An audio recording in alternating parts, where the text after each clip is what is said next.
राजस्थान की अशोक गहलोत सरकार ने 2 वर्ष पूरे कर लिए हैं। इस मौके पर संवाद कार्यक्रम में मुख्यमंत्री ने सरकार को 2 वर्ष की उपलब्धियों को गिनाया। गहलोत ने कहा कि कांग्रेस सरकार ने घोषणा पत्र में जो वादे किए थे उनमें से 50% को 2 वर्ष में ही पूरा कर दिया। इसके साथ ही सामाजिक सुरक्षा, कोरोना मैनेजमेंट में बेहतर काम करने का दावा भी किया।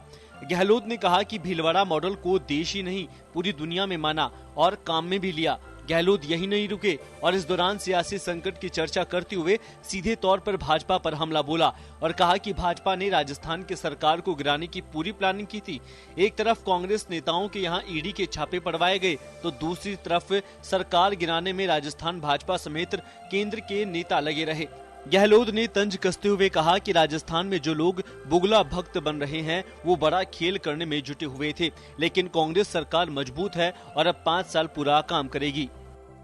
हमारी चुनी सरकार को अमित शाह, धर्मेंद्र प्रधान, ये क्या नाम बताया, जब इस्लाम और हमारे राजस्थान के 4 नेता, ये अपने आप को बुगला भगत कहते हैं ना, ये लोग ट्विटर में भी, फेसबुक में भी और मीडिया में चारों शामिल थे उसके अंदर। देश में चल रहा किसान आंदोलन भी गहलोत के संवाद कार्यक्रम से अछूता नहीं रहा। गहलोत ने इस दौरान पीएम मोदी पर निशाना साधते हुए कहा कि पीएम मोदी किसानों से वार्ता क्यों नहीं कर रहे, वो दूर दूर से ही बात क्यों कर रहे हैं। गहलोत ने कहा कि यदि संसद में बहस और किसानों के साथ वार्ता के बाद ये बिल आते तो आज इतना बड़ा हंगामा नहीं होता। गहलोत ने कहा कि अन्नदाता ठंड में बैठा है लेकिन सरकार को इसकी परवाह नहीं है। उधर कांग्रेस प्रदेश प्रभारी अजय माकन ने भी भाजपा की केंद्र सरकार पर हमला करते हुए कहा कि पूरे 6 साल में 5 ऐसे बिंदु गिनाए जो कि किसान विरोधी रहे। उधर पीएम नरेंद्र मोदी ने पूर्व प्रधानमंत्री अटल बिहारी वाजपेयी की जयंती पर किसान सम्मेलन को संबोधित करते हुए कृषि बिलों के फायदे गिनाए। साथ ही कहा कि अनुबंध खेती के उपज की होती है, इससे कोई जमीन साथ नहीं ले जाता। साथ ही विपक्ष पर भी जमकर निशाना साधा। और जो 3 काला कानून भारतीय सरकार ने, भाजपा की नरेंद्र मोदी सरकार ने पार्लियामेंट से गैर लोकतांत्रिक तरीके से पास करा करके किसानों के हितों के ऊपर कुठाराघात किया है। विश्वास है कि आपकी जमीन सुरक्षित है, लेकिन कुछ लोग ऐसा भ्रम फैला रहे हैं कि आपकी फसल का कोई कॉन्ट्रैक्ट करेगा, एग्रीमेंट करेगा तो जमीन भी चली जाएगी। अब इतना झूठ बोल रहे हैं। गहलोत ने किसान सम्मान निधि, प्रदेश के किसान ऋण माफी को लेकर भी बखूबी बात रखी। भाजपा और कांग्रेस अब किसान को लेकर किसान हितैषी का अभियान चला रहे हैं, तो उधर गहलोत सरकार ने भी 2 साल की उपलब्धियों में किसानों को छूते हुए जनहितों में किए गए कार्यों को जनता के सामने रखा। ब्यूरो रिपोर्ट, जन टीवी न्यूज।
नमस्कार चिंटू में स्वागत है आपका। मैं हूं योगेंद्र, आप देख रहे हैं खास खबर। खास खबर में बात करेंगे राजस्थान सरकार के 2 साल पूरे होने पर मुख्यमंत्री अशोक गहलोत मीडिया से रूबरू हुए और उन्होंने कई मुद्दों पर चर्चा की है। वो चाहे सरकार के भविष्य की योजनाएं हों, सरकार के 2 साल के कार्यकाल और राजनीतिक संकट हो या फिर किसान आंदोलन, तमाम पहलुओं को छूने की कोशिश की है। तो चलिए, चर्चा में हमारे साथ इस वक्त मौजूद हैं वरिष्ठ पत्रकार श्याम सुंदर शर्मा साहब, भाजपा नेता पंकज जोशी जी और कांग्रेस से ज्योति खंडेलवाल जी हमारे साथ जुड़ेंगी। सभी का स्वागत है। मैं श्याम जी आपके पास आना चाहूंगा। सबसे पहले मुख्यमंत्री अशोक गहलोत मीडिया से रूबरू हुए, उन्होंने कोरोना, आंदोलन, राजनीतिक जो उठापटक चली वो तमाम चीजों को लेकर के चर्चा की है और उनका एक बात कहा, बीजेपी के 4 नेताओं पर एक साथ निशाना साधा। उन्होंने कहा कि 4 बुगले बुगर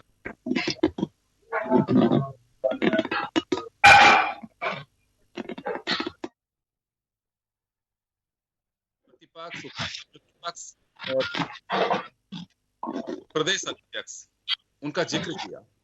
सरकार गिराने की भी बातों को लेकर के उन्होंने जिक्र किया। तो तमाम बातों को लेकर के जो चर्चा की गई, क्या मायने इसके भविष्य की योजनाओं को लेकर, या फिर ये कहें कि थोड़ा विलंब हो गए लेकिन मुख्यमंत्री मीडिया से मिलने वाले पहले ही थे लेकिन कम मिले। कैसे देखें इसके पूरे जो रहा उनकी प्रेस ब्रीफिंग?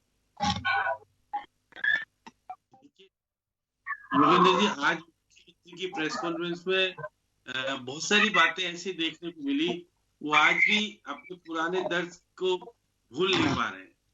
वो पहली बात तो कह रहे हैं कि देखिएगा कि मैंने उस वक्त कहा था कि जो पुरानी बातों को भूलिए, नया सोचिए, तो बड़ा चला गया था। लेकिन उन्होंने आज बीजेपी के नेताओं को फिर घेरा।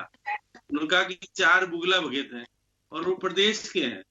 और पंकज जी उस चीज को जानते हैं कि उन्होंने जो आरोप लगाए थे विधानसभा के अंदर भी लगाए थे और बाहर भी लगाए थे। उनके नाम में गिनाना चाहूं तो गिना सकता हूं, और पंकज जी बड़े इशारों में समझ भी रहे कि कौन लोग थे। लेकिन उन्होंने फिर धर्मेंद्र प्रधान का नाम लिया, अमित शाह का नाम लिया और जाफर का नाम जो मुस्लिम है उनका लिया। उन्होंने कहा कि मुस्लिम को टिकट तो देते नहीं है, जफर इस्लाम को मुस्लिम, वो कहते हैं मुस्लिमों को टिकट तो देते नहीं है, सरकार गिराने के काम में लेते हैं। तो बहुत सारी चीजें आज का प्रेस कॉन्फ्रेंस सरकार की उपलब्धियों को गिनाने के बजाय अपनी चीजों को शेयर करने वाला था, क्योंकि वो अब तक वीसी के माध्यम से लोगों को बता पा रहे थे। लेकिन आज स्पष्ट रूप से उन्होंने कहा, हाँ राजनीतिक नियुक्ति में देरी हुई है। देरी का कारण उन्होंने अपने ऊपर नहीं, उन्होंने कहा कि आचार संहिता लग जाती है, इस कारण से देरी होती है। और कोविड को लेकर के जिस प्रकार का वातावरण है, उससे निश्चित रूप से ये साल हमारे लिए नहीं पूरे देश के लिए अवसर के रूप आया है। उसको हमको भूलना पड़ेगा और आने वाले समय में हम किस प्रकार से आगे उन्नति करें। तो उन्होंने देखिए आज स्पष्ट कहा कि इस प्रकार से कामकाज करना चाहते, केंद्र हमको मदद नहीं करता। केंद्र में हम 9,000 करोड़ मांगते हैं जीएसटी के, हमको देते नहीं है, तो हम चलाएंगे कैसे? केवल हमको कहते हैं कि ऋण ले लो, ऋण लेने से हमारे तो बिगड़ेगी। इसलिए कहते हैं कि केंद्र सरकार के पास तो नोट छापने की मशीन है और वो उपयोग करके, रिजर्व बैंक का उपयोग करके स्थिति को सुधार सकती है। राज्य सरकार के पास कुछ भी नहीं है। तो आप दिखेगा कि जिस प्रकार से आज वो बोलना चाह रहे थे, आज उन्होंने बाकायदा देश प्रभारी जो अजय माकन को भी बैठाया और प्रदेश अध्यक्ष, और क्योंकि राज्य मंत्री है तो उनको भी बैठाया और उन्होंने भी उनकी दिलों की बात कहलवाई और किसानों के बारे में खुद ने कम कहा और प्रभारी श्याम जी को कहा। पंकज जी, श्याम जी एक मिनट रोकना चाहूंगा। आप में से किसी के हाथ से थोड़ा सा साउंड डिस्टर्ब आ रहा है, कहीं से बच्चों की आवाज आ रही है, तो ये बच्चों की आवाज के कारण आपकी आवाज जो है वो थोड़ी डिस्टर्ब हो रही है। इसको बंद कर देना, इसको कंटिन्यू श्याम जी। करना यहाँ पे बिल्कुल। कि आज की प्रेस कॉन्फ्रेंस में उन्होंने बहुत सारी बातें रखी सामने और कोशिश की ये भी कहा कि राजनीति। श्याम जी वापस लौटूंगा आपके पास में, मैं पंकज जोशी जी के पास जाना चाहूंगा। पंकज जी, 2 साल का कार्यकाल हम चर्चा कर चुके हैं उसमें, लेकिन मुख्यमंत्री अगर मीडिया से रूबरू होते हैं तो निश्चित रूप से कोई ना कोई बातें अलग भी आती हैं।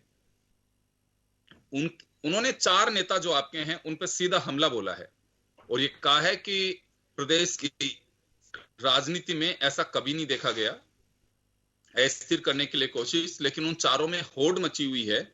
अपने नाम से कैसे हाईलाइट हो सकें, कैसे मीडिया की सुर्खियों में आ सकते हैं। जी, नाम आप समझ गए होंगे, आप कहें तो मैं बताऊं। देखिए योगेंद्र जी, मैं बहुत सीधे से कहना चाहता हूं, आप तो मीडिया में बहुत टाइम से और मेरे ख्याल में सबसे वरिष्ठ नेता है मुख्यमंत्री। किसी मुख्यमंत्री को इस भाषा का उपयोग करते हुए देखा है?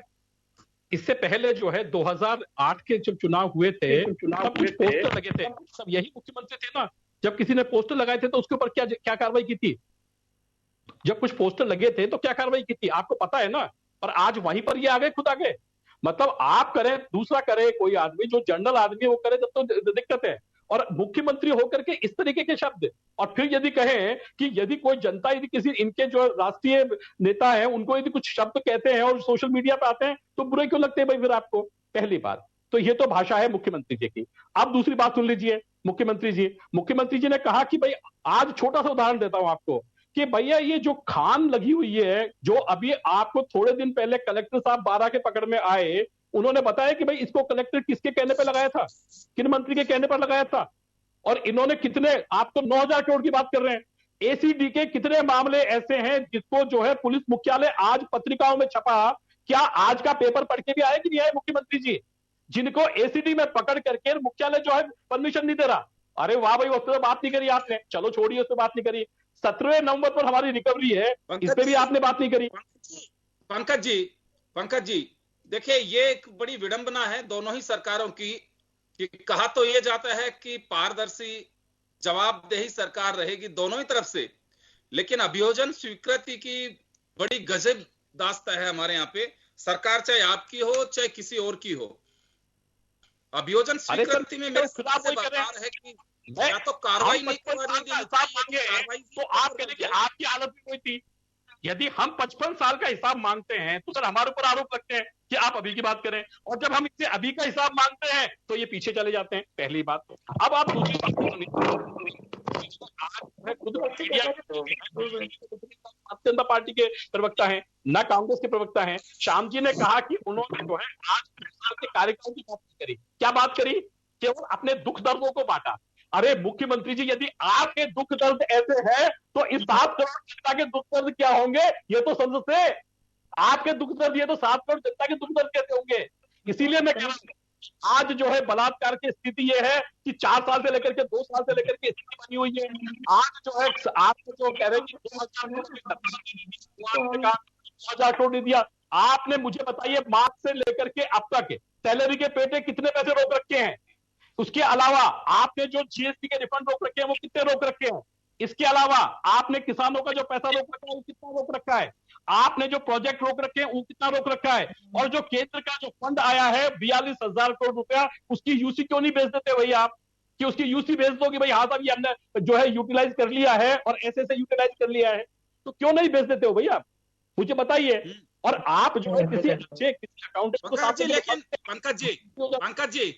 पंकज जी मुख्यमंत्री जी ने आरोप लगाया है कि राजस्थान को पहले जो योजनाओं में पैसा मिलता था, जैसे हर घर जल, बहुत अप्रिशिएट किया उन्होंने कि बहुत अच्छी योजना है, होना चाहिए, अच्छी बात है, लेकिन जो शेयरिंग रेशो है पहले 90-10 का था, अब उसे 60-40 कर दिया कि राजस्थान में डिस्टेंस बहुत है गांवों में, तो किस तरह से वो। योगेंद्र जी छोड़िए, बड़ी बात नहीं करता मैं आपको। मुझे चलो आप एक बता दी, चलो पेयजल की बात पे आइए।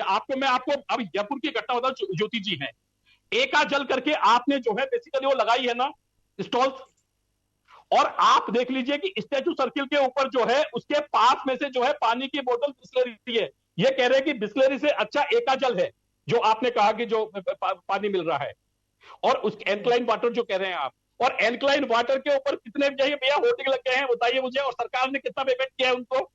अरे आपके मतलब कहीं तो आप बताइए ना कि साहब आप कह रहे हैं कि साहब सरकार ने रोक लिया। अरे भाई आप अपनी तो चीज बता दीजिए ना। मैं यही कह रहा हूं कि वहां पर स्थिति यह है कि आप लगातार, और दूसरी बात बताता हूं आपको कि आपने थानों को जो पंकज जी आपके पास आऊंगा मैं, पंकज जी वापस लौटूंगा आप लोगों के पास में, मैं एक छोटे से ब्रेक के लिए रुकूंगा, ब्रेक के बाद मैं जल्द लौट रहा हूं। पंकज जी एक छोटे से ब्रेक के लिए रुकेंगे, ब्रेक के बाद हम जल्द लौटेंगे।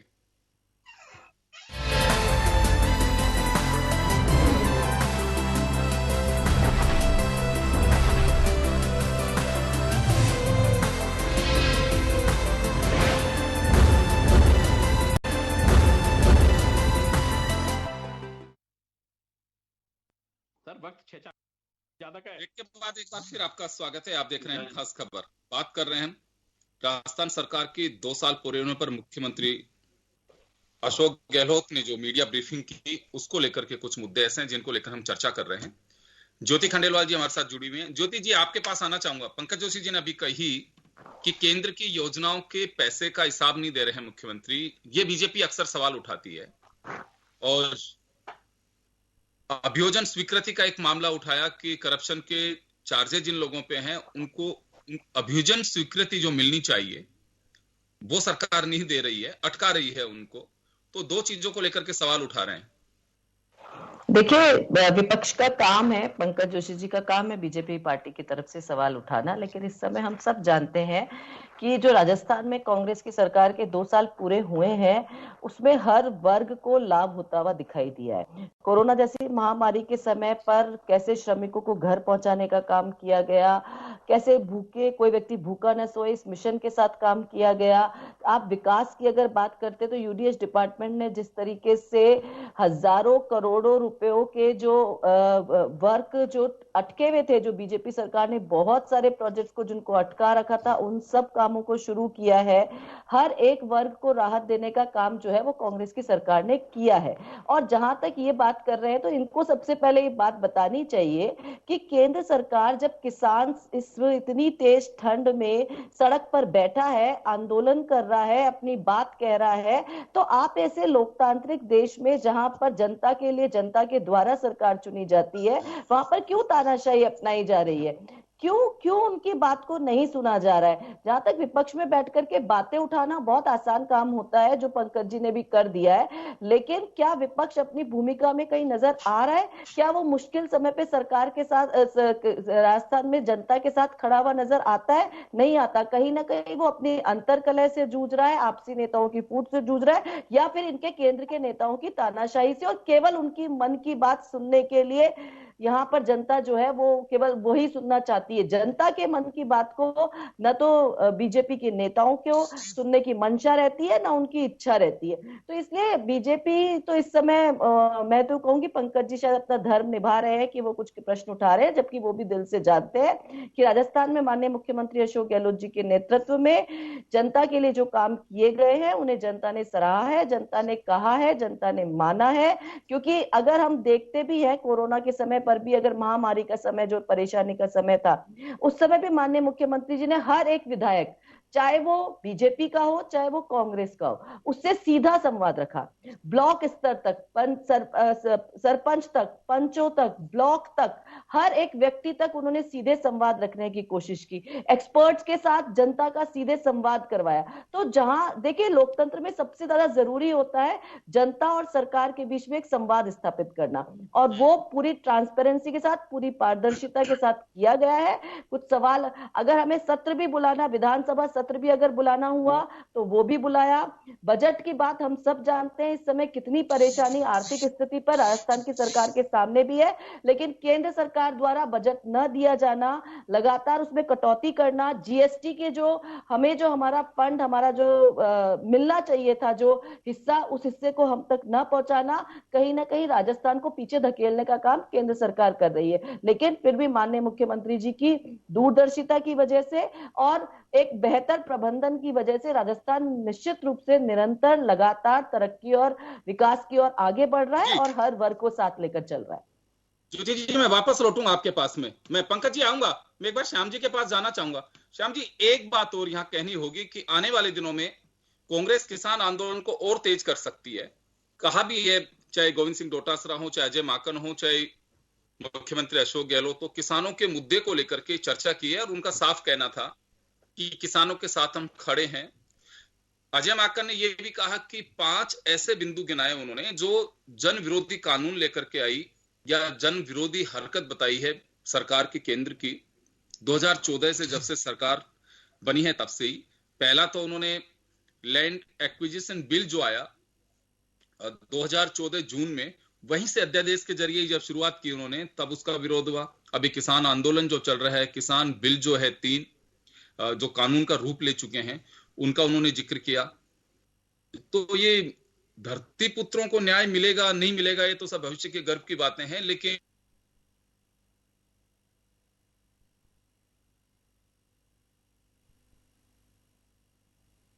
जी श्याम जी, देखिए योगेंद्र जी, जिस प्रकार से आज मुख्यमंत्री जी तेवर में थे, उनका कहना था किसानों के प्रति केंद्र सरकार संवेदनशील नहीं है और वो नहीं चाहती है कि वो तो कुछ अपने फायदे के लिए जो कुछ करना चाहते हैं कर रहे हैं। किसान बैठा है, सर्दी में बैठा है, उसकी कोई सुन नहीं रहा। और ये भी बात सही है कि गोविंद सिंह डोटासरा ने कहा कि हमारा स्थापना दिवस 28 तारीख को होगा, उसके बाद हम सड़क पर उतर करके किसानों के मामले को पूरे प्रदेश में उठाएंगे और सारी आंदोलन करेंगे, सब कुछ करेंगे। जो कि प्रभारी भी कह रहे थे कि अब हम किसानों के साथ खड़े हुए हैं। अब देखिए अजय माकन ने 2-3 चीजें कही कि जैसे ही सरकार बनी थी मोदी जी की, तो उन्होंने सबसे पहले एक राइडर लगाया कि किसानों को आप बोनस नहीं दे सकते, अतिरिक्त राशि का भुगतान नहीं कर सकता कि हम कांग्रेस शासित राज्यों के माध्यम से जी, वो राज्य अपने तरफ से उनको किसानों को अलग से मदद नहीं दे सकते। एमएसपी के अलावा नहीं दे सकते। एमएसपी है, उसके अलावा अगर कोई देना चाहता है तो नहीं दे सकते थे, 1 रुपया भी नहीं दे सकते। तो एक सबसे पहला प्रहार तो ये किया। दूसरा यह है कि उन्होंने भूमि अधिग्रहण बिल ले आए और बिल लाने के बाद उन्होंने कहा राहुल गांधी ने विरोध किया था और उसको वापस लेना पड़ा।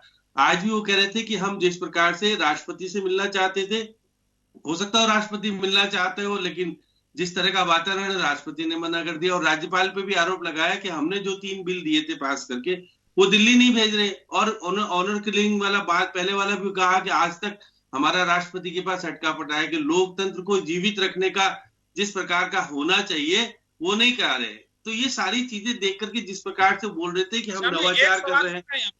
श्याम जी, एक सवाल उठता है कि लोकतंत्र खतरे में है, ये समझ से बाहर है। बीजेपी कहती है कि लोकतंत्र को मान नहीं रही है कांग्रेस कहती है कि बीजेपी पे आरोप लगा कि लोकतंत्र खतरे में है। देखिएगा कि वो कह रहे हैं कि वहां पर केवल किन लोगों की चल रही है, किस तरह से वातावरण है, ये इसलिए कहते हैं वो करे। कांग्रेस में तो खुल करके बात भी होती है, आरोप भी लगते हैं, प्रत्यारोप भी लगते हैं, लेकिन जिस प्रकार से वो कह रहे थे कि राजस्थान में नवाचार किए गए और हमारे यहाँ जो मुकदमे दर्ज हुए हैं उससे कह रहे हैं कि हमारा ग्राफ बढ़ गया। जबकि हकीकत यह है कि हमने जो नवाचार करके मुकदमा दर्ज करने की बात एसपी के माध्यम से, अगर एसपी करेगा वो संवाद, उसके बाद हमारे यहाँ बढ़े मुकदमे। लेकिन बाकी राज्यों की भी स्थिति देख लीजिएगा तो बहुत सारी चीजें वो कह रहे थे कि हम राजस्थान आने वाले समय में सोना उगलेगा कैसे कि मिनरल हमारे पर्याप्त मात्रा में, हम उसका दोहन कैसे करें। अनिल अग्रवाल जी की बात कही, उन्होंने कहा केरल एनर्जी वाले बैठे, उनसे हमने बातचीत की है कि हमारा जो जिस प्रकार से मिनरल हमारे पास है। और आज एक सबसे बड़ी दुविधा की बात उन्होंने कही कि बजरी वाले मामले को लेकर मैं बहुत दुखी हूँ। और 2 साल से जिस प्रकार का वातावरण पूरे प्रदेश में है और जो धंधे वाले लोग हैं उन्होंने सबको भ्रष्ट कर दिया है, तो इसलिए मैं उसके अंदर कुछ कर नहीं पाया। और माफियाओं को लेकर के जिस तरह से मुख्यमंत्री ने अपनी पीड़ा जाहिर की है, और उनका साफ कहना था कि सुप्रीम कोर्ट में इस तरह से इस मैटर को उलझा दिया गया है कि चाकर के भी सरकार कुछ नहीं कर सकती, केवल बस अवैध है अपने तरीके से हम रोक सकते हैं।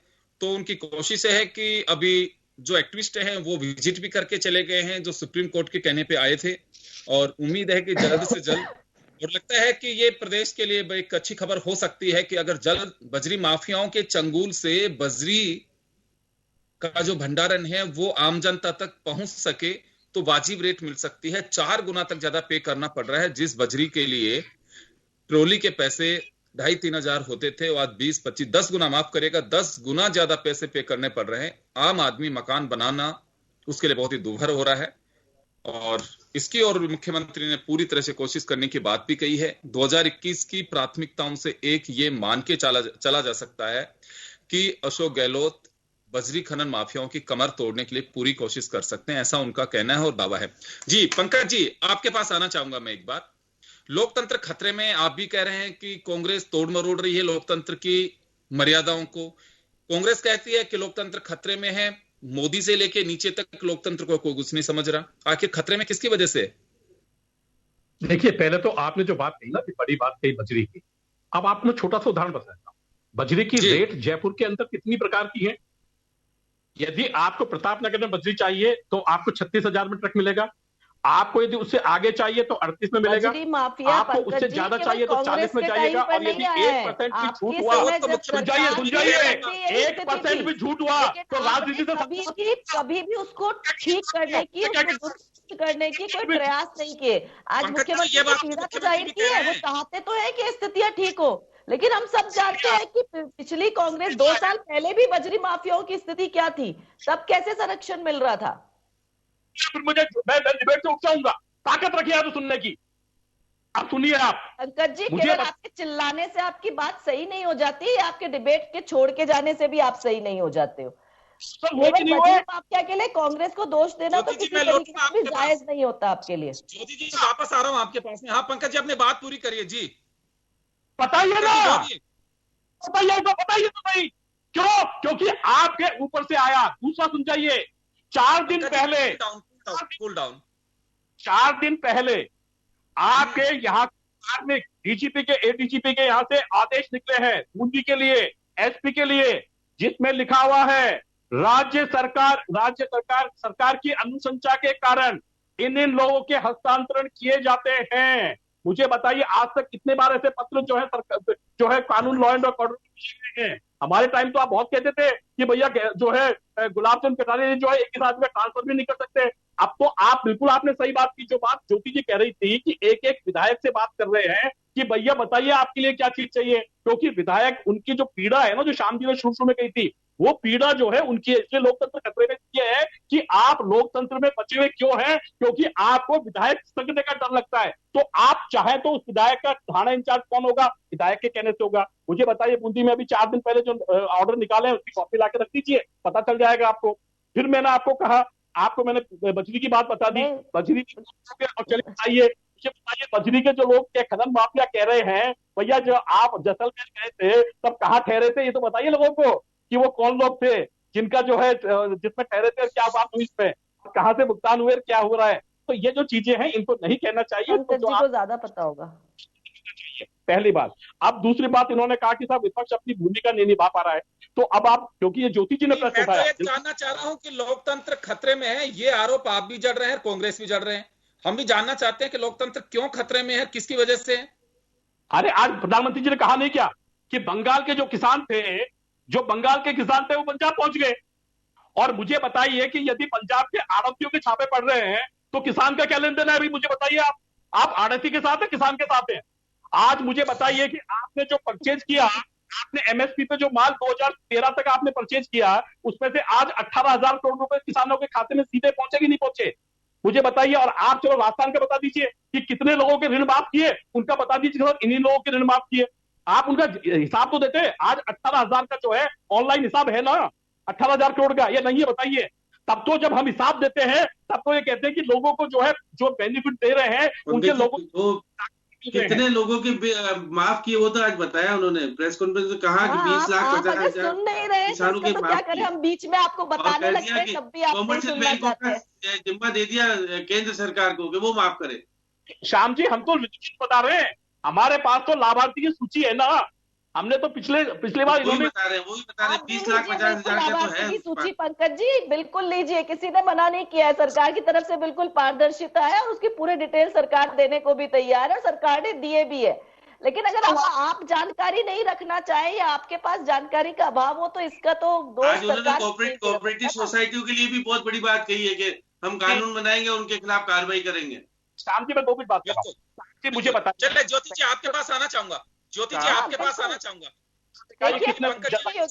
आपने सुना होगा। योगेंद्र जी, मैं तो साफ बात कहूं कि पंकज जी ने कोई आरोप, उनके पास कुछ आरोप लगाने को है ही नहीं।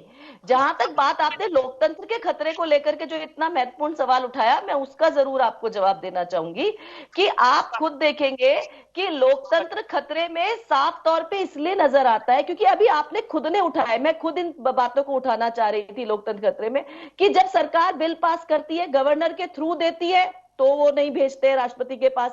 हम अगर अपनी केंद्र सरकार लगातार राज्य सरकार को रोकने का काम कर रही है, अगर वो अपने स्तर पर कोई लाभ अगर देना चाहती है अपने क्षेत्र के लोगों को, उसको रोकने का काम कर रही है, सारी संवैधानिक संस्थाओं को खत्म करने का काम किया जा रहा है, चाहे वो पहले भूमि अधिग्रहण बिल के माध्यम से और चाहे अभी किसानों के 3 नए बिल लाने की बात हो, आप देखेंगे कि खुद ही सरकार किस तरीके से केवल और केवल कुछ उद्योगपतियों को लाभ पहुंचाने का काम जो है वो कर रही है। जहां तक पंकज जी बोल रहे हैं कि ये ट्रांसफर्स कैसे हुए, ये कैसे हुआ, ये किसके कहने पर हुए, तो मुझे तो बड़ी आपत्ति होती है इस चीज में कि ये सरकार का एक अधिकार है जहां पर वो अपने अधिकारियों के हस्तांतरण कर सकती है, और उसमें आपको इतना ऑब्जेक्शन क्यों हो सकता है? कोई भी अधिकारी एक जगह रहे या दूसरी जगह रहे, काम तो उसे दोनों जगह ही करना है।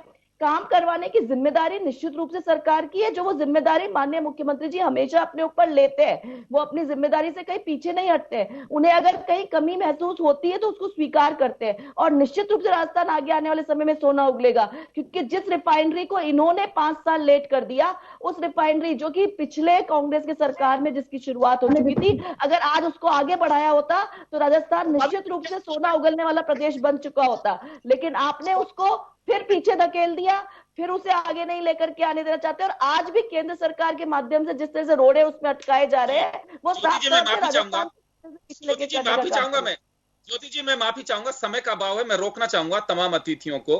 तो मुख्यमंत्री अशोक गहलोत, एक बड़ी बात अगर उसमें से निकल करके जो मैं कहूं कि है, तो वो है बजरी माफियाओं पर लगाम लगाने की। दूसरा, आयुष्मान भारत योजना गवर्नमेंट ऑफ इंडिया लेकर के आई है, लेकिन भामाशाह के साथ ही अब प्रदेश के 50 से 60 परिवारों को मेडिकल एंड हेल्थ का क्लेम जो बीमा जो है वो उसका बेनिफिट मिलेगा। मुख्यमंत्री ने घोषणा की है कि हम उस पर एक्सरसाइज कर रहे हैं, अधिकारियों को निर्देश दिए हैं, और जल्द ही इसको हम अमली जामा पहना देंगे। उससे बड़ा बेनिफिट उन परिवार को हो पाएगा जो आयुष्मान भारत योजना से छूट रहे हैं। तो चलिए, बहुत बहुत शुक्रिया आप सभी का, और खास खबर में इतना ही। दीजिए इजाजत, नमस्कार।